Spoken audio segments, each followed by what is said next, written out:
Alihi wa ashabihi ajma'in. Apa kabar? Apa yang paling mahal di Jepang? Kesehatan. Yang tahu acungan tangan. Kesehatan. Apa? Kesehatan. Yang tidak bisa dibeli, tidak bisa dirampok. Apa? Kesehatan. Iman. Yang paling mahal di Jepang adalah ketenangan batin, betul? Emang keren teman-teman kalau pulang ke Indonesia. Dari mana? Dari Jepang. Aslinya sih di sini menderita ya. Benar? Mau tenang? Tenang tidak bisa dibeli dengan uang. Tenang tidak bisa dibeli dengan banyak gaji. Tenang, kira-kira tenang itu datang dari mana?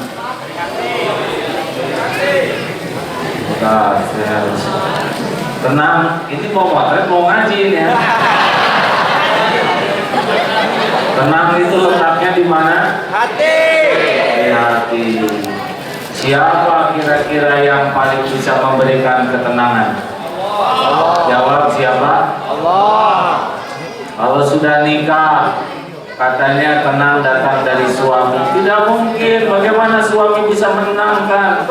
Bagaimana suami bisa membahagiakan? Dia sendiri tidak bahagia. Mau tenang datang dari uang. Uang cuma kertas lewat.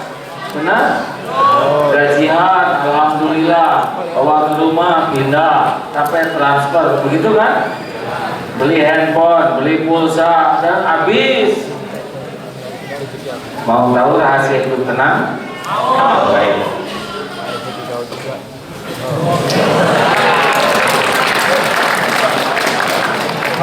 Di luar musim dingin, di dalam musim panas.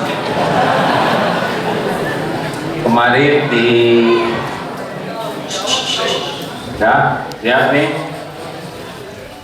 Jadi teman-teman, Nabi Muhammad SAW itu 13 tahun pertama dari 23 tahun dakwah. 13 tahun pertama itu satu yang paling pokok adalah memperkenalkan Allah. Sebab kalau orang kenal ke Allah, dunia ini jadi kecil, jadi ringan masalah. Tapi kalau orang ke Allahnya nggak kenal, perkara kecil jadi perkara besar.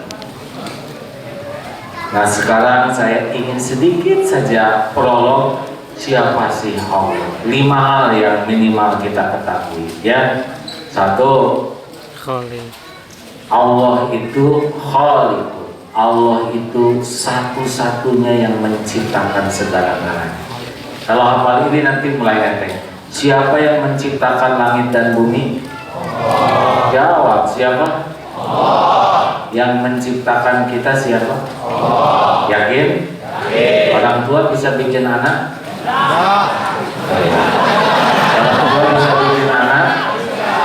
Boro-boro bikin anak, gambar anak juga gagal. Boro-boro bikin anak, sehelai rambut aja tidak sanggup. Benar? Ini Allah yang menciptakan kita. Orang tua nggak kenal banyak tentang kita. Makan jengkol, pete, karedok, lenca, dorok-dorok. Bagaimana mungkin jadi orang? Coba cari jengkol seperti apa? Nah, jadi kita ciptaan siapa? Allah. Orang Jepang ciptaan siapa? Allah. Yakin? Yakin. Orang Eropa? Allah. Ciptaan Allah. Kambing ciptaan Allah. Tikus ciptaan Allah. Nyamuk ciptaan Allah. Kalau udah tahu semua ciptaan Allah, bagusnya tidak jadi ujub. Wah kamu keren, ada ciptaan Allah ini. Gak ada yang mau kita banggakan dan kita gak pesan badan seperti ini, benar? Lihat orang lain, kalau kita punya kekurangan gak perlu minder. Kamu hidung kutil tuh. Jangan menghina. Hidung ini bikinan Allah, udah pasti sebaik-baik bentuk buat saya. Lihat orang lain, Wah, orang itu kok tinggi besar, gede juga sama, bikinan Allah bukan bikinan dirinya sendiri. Orang yang yakin semua ciptaan Allah, bagusnya tidak sombong, ada kekurangan tidak minder, lihat orang lain tidak iri, dan tidak akan sedih, kecewa berat kalau Allah mengambil apa yang Dia ciptakan. Benar? Ini penting hadirin, karena kita kadang-kadang melihat orang bule, minder, enggak, mereka juga nggak bikin dirinya sendiri. Makanya saya keberatan sekali, dulu di Indonesia ada sweeping sama orang bule, ya. Kata orang bule, why? What's wrong, man? Why you sweeping me? Because engkau bule. Oh, you know, I'm bule because Allah made me bule. Why?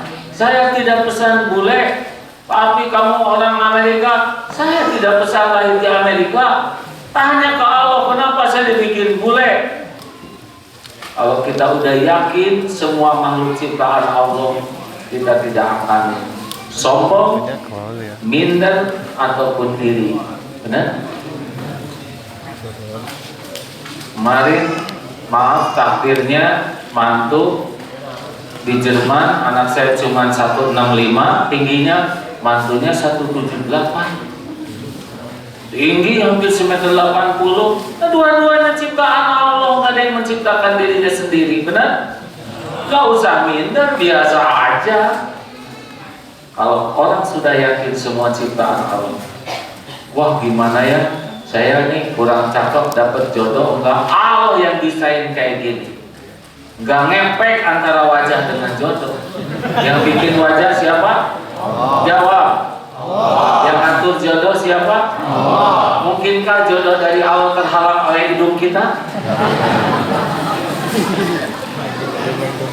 Saya maaf, bibirnya tebal, kata orang disebut radial. Bagi kita radial, tapi bagi calon istri justru itu yang menawarnya.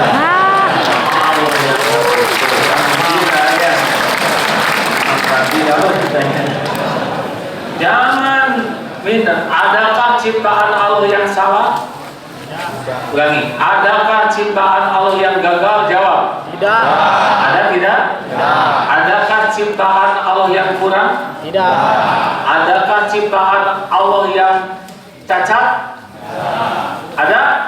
Jawab, ada tidak? Tidak ada. Oh, itu nggak ada kakinya. Memang Allah maunya nyiptakan gitu.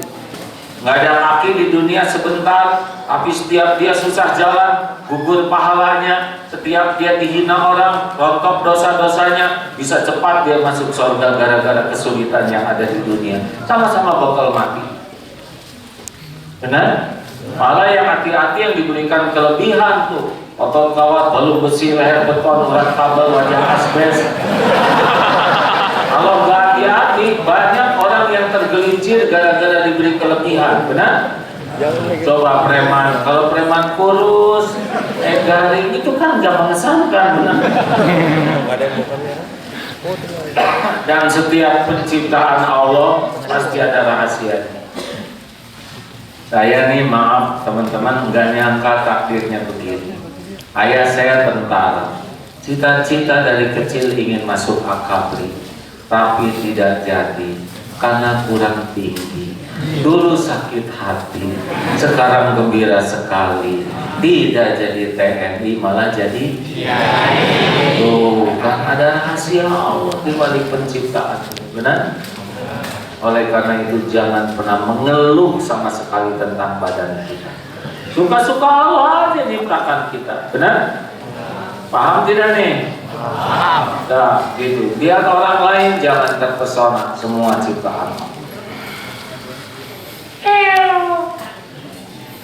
Suara kucing, lihat kucing, ciptaan siapa itu?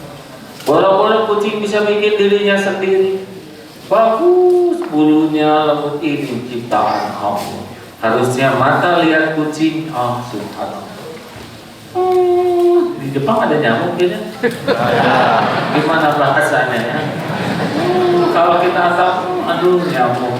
Kenapa ya Allah ciptakan nyamuk? Oh, nyamuk itu dramatis, cari nafkah aja sengsara. Benar? mencari nafkah jiwanya terancam. Ketika sedang makan jiwanya makin terancam. Selesai makan udah berat terbang diburu lagi. Saudara jadi terena itu kan lebih ringan ya dibanding jadi nyamuk. Lihat cecak, oh cecak ciptaan Allah. Nyamuk. Oh, nyamuk bisa terbang, cecak tidak bisa terbang, tapi tetap cecak dapat rezekinya. Oh, Allah ngajarin saya lewat cecak. Gak usah takut tentang rezeki, karena rezeki itu lebih ngejar daripada cecak ngejar rezekinya. Benar? Mana yang lebih hebat? Nyamuk ngedeketin cecak, cecak ngedeketin nyamuk. Jawab. Kalau cecak harus nyari nyamuk, nggak akan pernah makan seumur hidup. Oh, harusnya lihat alam itu seperti itu. Ada ibu-ibu sedang umroh nangis. Kenapa bu? Saya diberakin merpati dong. Kenapa merpati berak ibu yang nangis? Ya kena kening saya. Itu lapangan segini luasnya, kepala saya segini kecil. Kenapa bisa ke sini? Itu sulit kalau bukan Allah yang menghendaki. Lintasan harus sama, benar? Gerakan harus lepas. Kecepatan merpati dengan kecepatan saya harus stabil.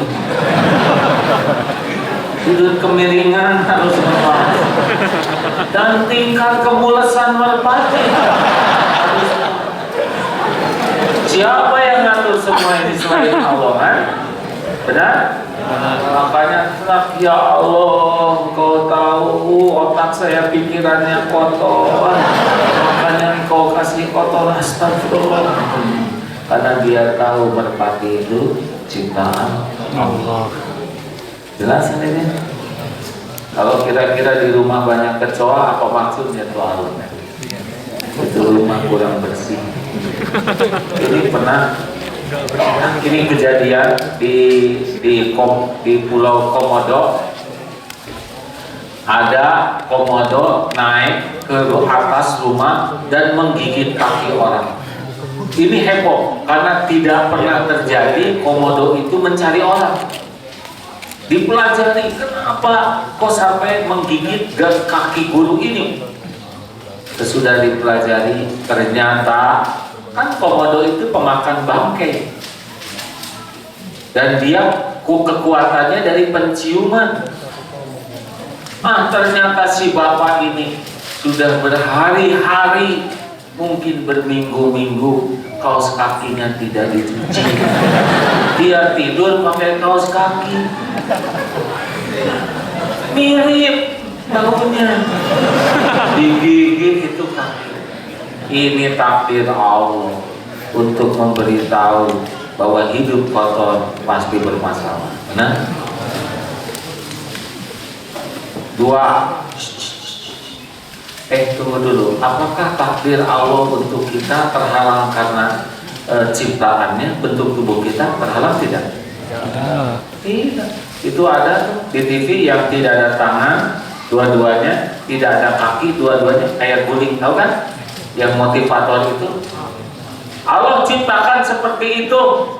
Tidak ada tangan, tidak ada kaki, tapi dia dengan semangatnya bisa memotivasi puluhan juta orang.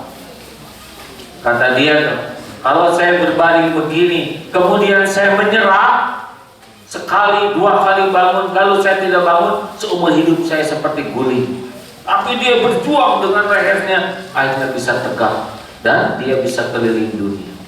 Atau satu tuh yang lumpuh total dari Arab Saudi, turunan Bugis, lumpuh total, hanya bisa gerak mata dan lidah, lumpuh.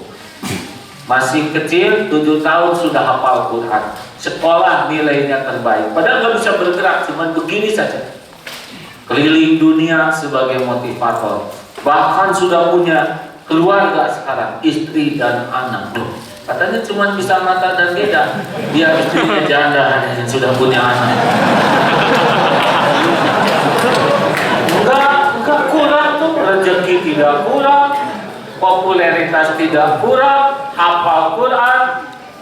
Jadi cacat yang asli bukan cacat tubuh, tapi cacat keyakinan kepada Allah. Nah, nggak boleh minder, ya.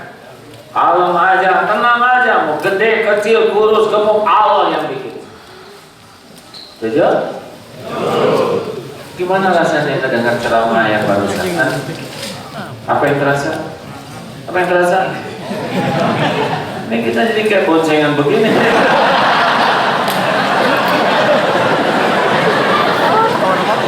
Posisinya saya kurang pas begini.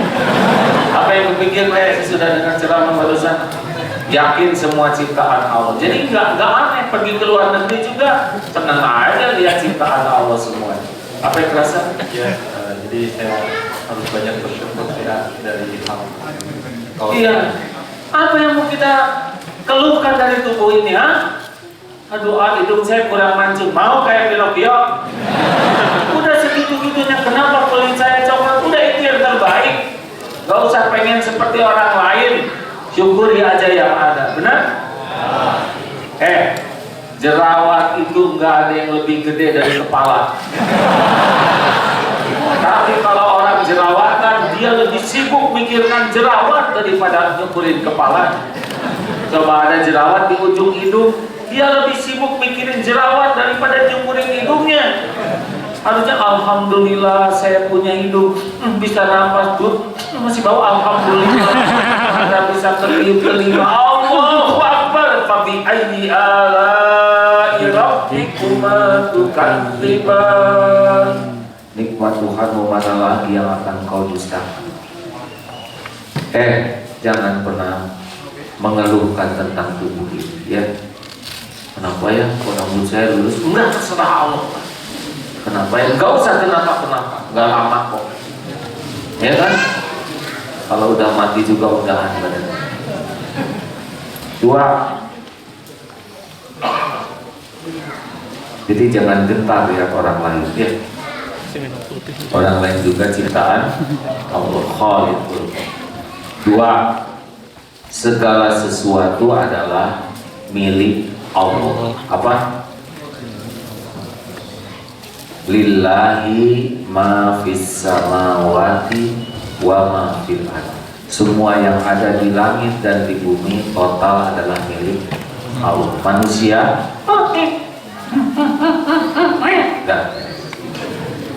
enggak punya apa-apa, enggak bawa apa-apa. Coba, siapa orang yang paling kaya di Indonesia? Lihat matinya bawa apa? Apa yang punya perusahaan batu bara dikubur dengan batu bara? 1 ton. Apa yang punya perusahaan kelapa sawit dikubur pakai sawit? Apa yang punya perusahaan mobil tidur pakai shock breaker dan dikubur shock? Apa yang punya perusahaan semen matinya dicong? Cuma nebeng, benar? Kita ini makhluk. Makhluk itu la haula wala quwwata illa billah. Semuanya milik Allah. Ingat rumus tukang parkir di Indonesia? Tukang parkir banyak mobil gak pernah sombong. Ganti-ganti mobil gak sok tak kabur. Diambil sampai habis gak sakit hati. Kenapa? Karena cuma titipan. Nggak ada tukang parkir sedih. Kenapa Pak? Lihat, semuanya dia ambil. Tapi siapa? Dia ambil yang punya, yang dia ambil. Semuanya titipan. Dengar, semakin merasa memiliki, dengar, makin ini uang saya, ini harta saya, ini jabatan saya makin kuat ya di hati ini saya, maka makin susah untuk bisa sabar. Tapi makin semua adalah titipannya, miliknya, itu lebih ringan dalam hidup. Makanya Dede, biasa ajalah sama dunia, cuma nebeng aja, benar? Jangan terlalu serius, yang serius saja pada mati. Dengerin, ini tubuh bukan milik kita nih. Kalau ini tubuh milik kita, Jangan tua dong. Gak bisa enggak kita jadi tua. Batuk. Coba kalau tubuh ini milik saya, jangan batuk, nggak bisa. Tetap aja gatal ya. Makin lama, makin kerasa nih, makin tua. Adik-adik dulu kan SD ya. Dulu lucu kan? Coba ingat nggak waktu zaman SD pakai celana merah, di sini pakai apa? Dasi merah. Coba sekarang. Dulu lucu, sekarang coba pakai lagi. Pasti lebih lucu kan? Coba. Ada masanya. Saya juga lihat foto-foto zaman dulu. Oh, masih muda mah. Tapi nggak boleh dikeluhkan, suka-suka Allah aja. Kita makin tua, nanti adik-adik juga ya, teman-teman nanti makin tua. Kalau tentara dulu tongkatnya di sini, kalau udah tua di sini. Kamar anak baru dah. Suara, dan kita harus rela. Jadi tua tuh rela, ya. Kalau pas sakit harus rela. Kenapa sih Allah bikin saya sakit? Gak apa-apa kan Allah ciptakan dokter, rumah sakit, apotek yang harus ada rezekinya, benar? Diputar-putar dan rela, nggak boleh nggak rela. Kemarin ada satu keluarga mau pergi umroh berlima, bapak, ibu, 2 anak dan 1 anak lelaki. Jam 8 mau pergi, jam 6 anaknya ketabrak kereta. Meninggal. Jumatan usianya 20 tahun, mahasiswa UI. Dikubur pada Jumatan, telepon, Pak, bagaimana, apa akan terus berangkat umroh atau mau di sini saja? Ini anak ciptaan Allah, alhamdulillah dititipkan kepada kami 20 tahun. Sekarang sudah waktunya kembali ke penciptaan. Tugas saya sudah sampai penguburan. Sekarang kami tetap akan berangkat umroh. Berat, lebih ringan walaupun pasti pahit ketika yakin ini adalah milik Allah, titipan Allah. Benar? Makanya ini maaf ya, kalau saya lihat dari depan wajahnya ini wajah-wajah bakal meninggal. Sudah tahu kan rahasia kematian ada berapa? 3. 1, Allah merahasiakan waktu. 2, Allah merahasiakan tempat. 3, Allah merahasiakan cara. Apa yang pertama? Waktu. 2, 3, cara. Kalau lahir berurutan, meninggal nggak jelas urutan. Misalkan saya lahir tahun 62, ada tahun berapa? 89? Telat sekali ya, nggak apa-apa ya. Misal saya lahir tahun 62, adik 89, ya kan? Secara urutan saya duluan, adik kemudian. Tapi meninggal belum tentu ya. Ada kemungkinan saya duluan,